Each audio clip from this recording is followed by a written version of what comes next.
E já estamos de volta ao vivo e em cores, agradecendo o seu carinho, a sua sintonia, a sua audiência. Esse é o nosso vídeo de saúde aqui na Rede Século XXI, TV Século XXI. E hoje falando sobre os segredos da longevidade, né? O título desse livro aqui, o autor está aqui também, gente.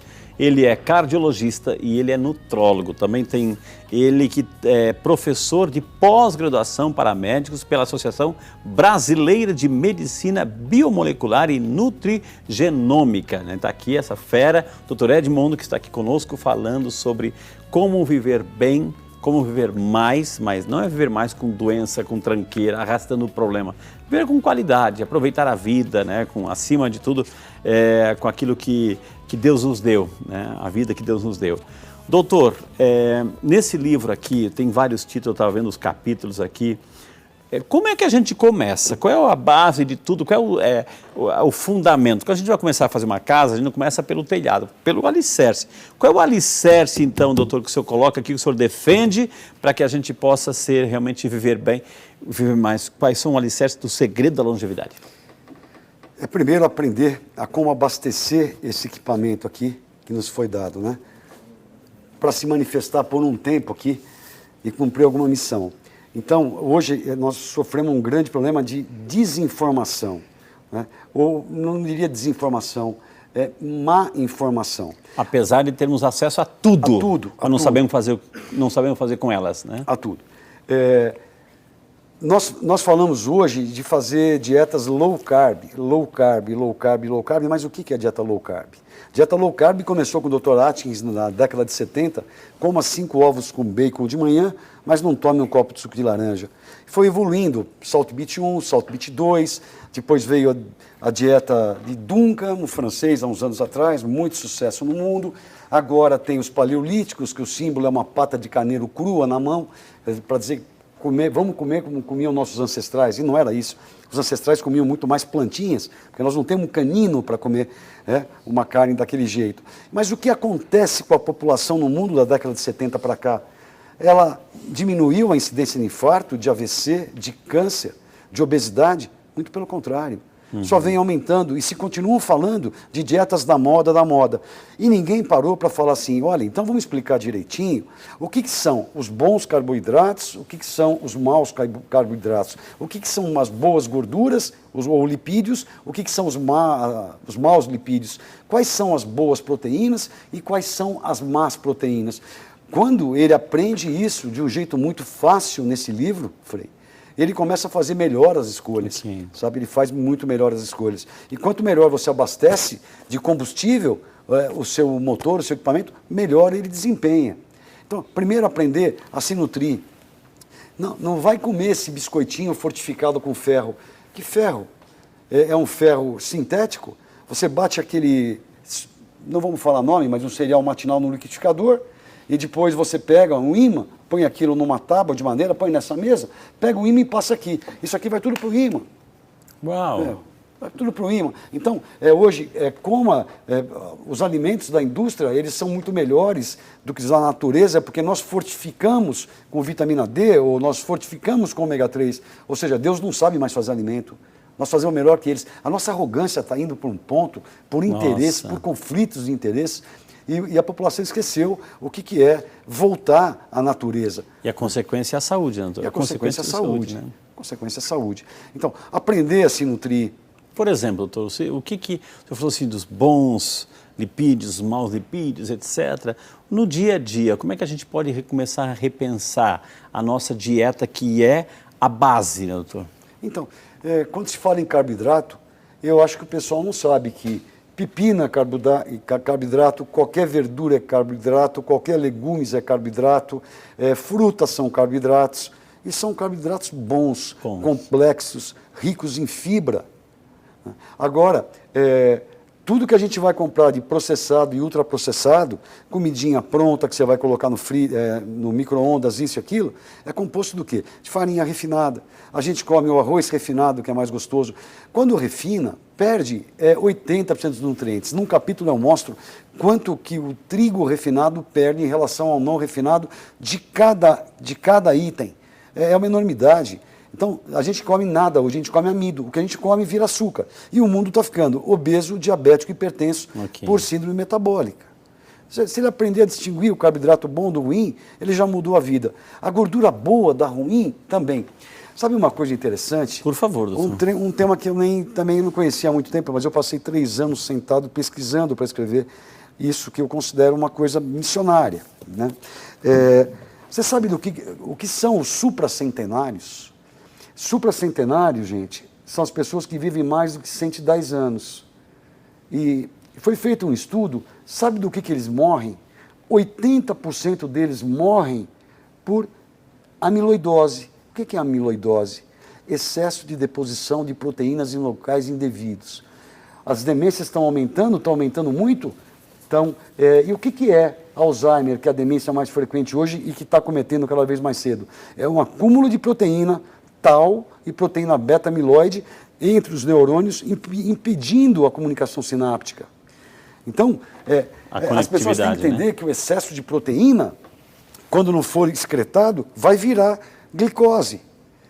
Então, não é coma um monte de proteína, coma 2 picanhas por dia, 2 frangos por dia, 1 dúzia de ovo por dia. Não. Pouca proteína animal, mais proteína vegetal. Nós não estamos pregando o veganismo nem o vegetarianismo, claro. Mas um equilíbrio saudável. Um equilíbrio saudável. Gorduras boas, sim. Azeite é gordura boa, abacate é gordura boa, coco é gordura boa. Nós temos muita gordura boa. Peixes de água fria, peixes de mar, gordura boa, né? Então, nós precisamos mesclar esses alimentos direitinho, Frei. Mas antigamente, doutor, assim, e é uma questão cultural, né? Ou seja, a gente lembra da nossa avó, bisavó, etc., né? Ou seja, era lá na horta que tinha que ir lá, que tinha que plantar, tinha que cultivar. Hoje, claro, que a tecnologia avança e para melhor, claro, a gente louva a Deus pelo avanço, mas hoje a gente tem a nossa geladeira, o nosso freezer, a nossa despensa, a gente aprendeu a estocar, né? Então, tem fome, está lá. E a gente sabe que o nosso cérebro, o doce é uma droga, o nosso cérebro precisa de glicose, mas a gente está colocando mais do que deve, né, doutor? Infelizmente, está pegando a fonte dessa glicose em lugar errado, né? Ou seja, estamos buscando um lugar errado para viver, e a gente, como o senhor disse, hipertensão, obesidade, diabetes, ou seja, está vindo como consequência. Então, a gente fala no tema de hoje, longevidade, mas com tudo isso, tem como reverter essa situação, doutor? Tem. E a reversão não é com remédios para emagrecer ou só com remédios para o diabetes. Essa síndrome metabólica, ela é uma doença dietética.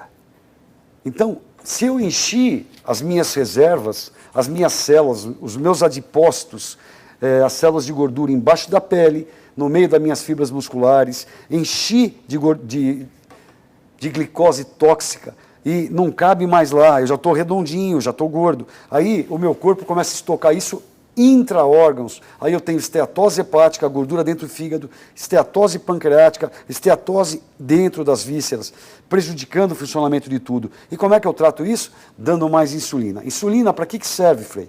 Serve para 2 coisas, e nós pensamos em uma só na medicina. Uma é assim, eu vou abrir a porta da célula para a glicose entrar. Tudo bem. E a outra, ela informa o seu corpo a estocar gordura. Olha só a importância disso. Então, como hoje, eu já estou na era da agricultura há 10 mil anos, e eu tenho comida 24 horas por dia, que nem nós estamos conversando aqui, na geladeira eu tenho as padarias do lado, eu tenho o supermercado, eu como a hora que eu quero, o quanto eu quero, o que eu quero, sem escolher, eu vou forçando a entrada desses alimentos tóxicos na minha célula. E para isso eu preciso produzir cada vez mais insulina. Aí a célula fala assim, pelo amor de Deus, eu não quero mais isso não cabe mais aqui, eu não quero. E ela começa a fazer o quê? Fazer resistência contra a insulina. Não vou deixar a insulina funcionar mais. E aí o seu corpo produz mais insulina, porque se essa glicose ficar na circulação, você vai entrar em coma. Mais insulina para forçar a porta. Deixa eu exemplificar isso assim. Vocês imaginam uma estação de metrô numa grande metrópole, e você vê aqueles trens chegando lotado e as pessoas naquelas filinhas para entrarem na porta. Quando abre a porta, o trem está lotado. Está lotado, mas os seguranças do metrô estão empurrando mais do que eles podem lá para dentro, porque tem que dar vazão para aquilo e vão espremendo as pessoas. E o trem vai passando. É exatamente isso que acontece. E você chega diabético, no médico, ele não dosa a sua insulina e ele vai te dar ou um remédio para produzir mais insulina ainda, para empurrar mais esse lixo lá para dentro, ou ele vai te dar a própria insulina. Então, se é uma doença dietética, do jeito que eu me enchi, eu tenho que aprender a me desencher. Então, se eu comia de 3 em 3 horas, eu vou aprender a fazer jejum intermitente. Isso foi o Prêmio Nobel de Medicina em 2016 por um cientista japonês, Dr. Yoshinori, que não era médico, né? Com o tema autofagia. Quando você fica um tempo sem se alimentar, a sua célula vira esse mecanismo para autofagia e você começa a comer as suas proteínas velhas, as suas organelas velhas para fazer novas. Você se recicla. E ensinaram para a gente também, que nem vem ensinando erradamente, coma de 3 em 3 horas. Não. Acabou, há 2 semanas atrás, um estudo. Eu vou ser breve, porque nós temos muito assunto para conversar, e eu sei que o Frei também adora isso. Não, mas assim, essa é a base, a alimentação é a base. E eu faço questão que o senhor explore bastante isso, porque a gente tem que entender esses padrões culturais que a gente até então fomos forçados a acreditar que é comer, que é sinal de saúde. Não é, né? Manja que te fa bene, né? É. Então, na hora certa e a comida certa. Exato. Foi concluído um trabalho agora na Universidade da Califórnia, em San Diego. Faz 2 semanas que esse trabalho foi publicado. Há 1 semana atrás eu falei dele já no YouTube.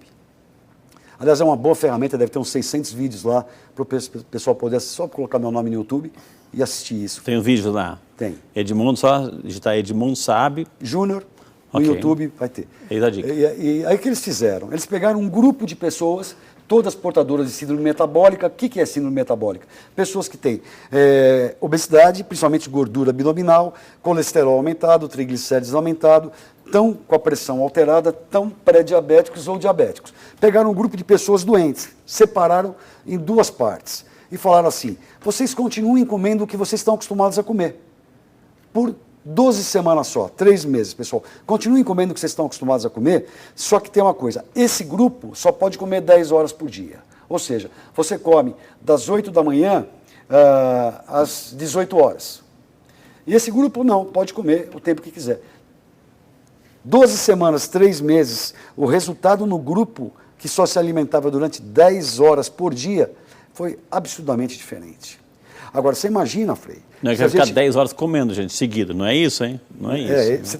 Você pode comer 2 refeições, mas nesse período, fora desse período não. Ou seja, passavam 14 horas dia sem comer. Ligavam esse processo, que foi o Prêmio Nobel de 2016, a autofagia, e faziam uma reciclagem no corpo. Foram fantásticos. Agora imagina, e isso não foi feito pela indústria farmacêutica, obviamente. Se a gente pega um grupo de pessoas assim e fala, olha, você vai fazer um jejum de 14 horas por dia, vai comer normalmente 2 ou 3 vezes por dia, dentro dessas 10 horas, só que vai comer alimentos bons, que não estimulem a produção de insulina ou o excesso de produção de insulina. Vão comer gorduras boas, vão comer coco, vão comer abacate, vão comer peixe, vão comer verduras, vão comer legumes, né? E vamos acertar a sua vitamina D, que é um hormônio que acerta seu metabolismo. Vamos suplementar o magnésio que falta em todo mundo. Cuidados básicos de bioquímica. E separa em 2 grupos e faz uma coisa um pouquinho maior, de 6 meses. Eu tenho certeza que metade desse grupo, tratado adequadamente, ele sai com tudo revertido, sem hipertensão, sem diabetes, sem drogas. Já tem estudos no mundo. É uma desintoxicação, doutor. Sim. Uma desintoxicação fantástica, né? E é isso que é o segredo da longevidade. São essas pessoas que vivem mais. É um dos. Né? Então ele aprendeu a se abastecer corretamente, né? Ele aprendeu a se oxigenar. Então, a cada hora que a gente fica sentado aqui, e vocês sentados no seu trabalho, isso aí foi o penúltimo congresso mundial de cardiologia, e falaram assim, você precisa levantar durante 8 minutos. Faça o que quiser. Vai na sala do vizinho, anda, mas para cada hora sentado, 8 minutos em pé. Precisamos oxigenar o sistema. Okay. Uma básica caminhada todo dia. A hidratação não é feita com suco de caixinha, com refrigerante, com chá. Não que chá seja ruim, mas água pura, numa quantidade certa, 25 a 30 ml por quilo dia. O seu corpo é 70% água. Então você aprendeu a nutrir, isso já é um grande passo. Você está exercitando para oxigenar, ótimo. Você está suplementando algumas coisas básicas que não tem mais na dieta. Vitamina D, você teria que comer 10 quilos de salmão por dia para ter os níveis adequados disso. Então vamos suplementar a dose individual para cada pessoa. Okay. O magnésio. Não é? E depois ainda tratar um pouco da saúde emocional, de modular a mente. Temos muito assunto, gente, mas foi uma aula porque a nossa saúde vai depender acima de tudo que a gente deixa entrar, né? Se o que a gente deixa entrar é bom, é saudável, aí pode ter certeza que o segredo da longevidade está começando a acontecer. Então, a gente não quer condenar ninguém, mas acima de tudo que você entenda que a sua saúde começa por aquilo que a gente coloca na boca, viu, gente? Então, acima de tudo, se cuide. Vou chamar um intervalo. Na sequência, você pode, no intervalo, você pode ligar para cá, se tornar um sócio, nos ajudar a evangelizar, porque a gente também precisa desses braços aí para crescer cada vez mais, para trazer programas como esse, doutores como esse, para até chegar no seu coraçãozinho, viu? A gente volta já depois do intervalo, onde a gente também vai ficar um pouquinho de pé, tomar aquela aguinha, dar aquela movimentada, temos muito assunto ainda para você. Então, não sai daí, a gente volta já.